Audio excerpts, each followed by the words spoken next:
Ernesto Samson, 50 years old, ng Tuguegarao, Cagayan.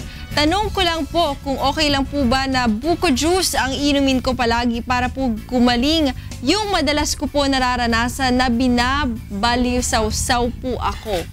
Salamat po. Okay, Talia. Sagutin natin yung question ni Ernesto, no? Ang buko juice kasi is as the same as parang ordinaryong tubig, diuretic siya, no? So ano ba ang function ng tubig? Hydration, 'di ba?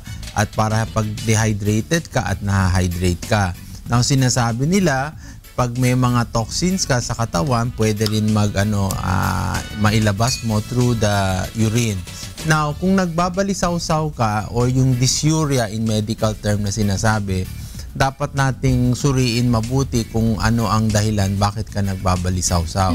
Lalo na pag nagbabalisaw-saw ka for a certain period of time, no? Kunyari, more than 1 linggo na yan, kailangan magpa-urinalysis ka kasi baka meron ka ng urinary tract infection.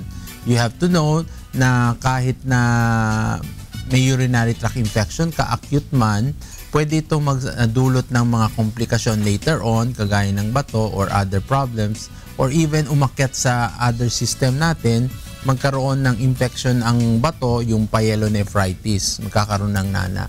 So, importante, Sir Ernesto, ipacheck mo, pa-urinalysis ka, murang-mura lang yan, pumunta ka sa isang diagnostic center para makita natin, masuri natin kung ano ang kadahilanan kung bakit kami balisaw-saw.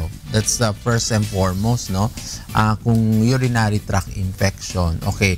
Now, minsan, pag sa urine natin, lumabas na wala kang pyuria pero may bacteria ka lang, no? At least, alam natin ang balisaw-saw ay kadahilanan because there is bacterial colonization na sinasabi.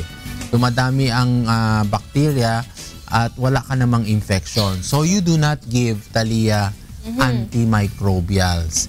Yun ang mistake before you get into antibiotic resistance. Okay?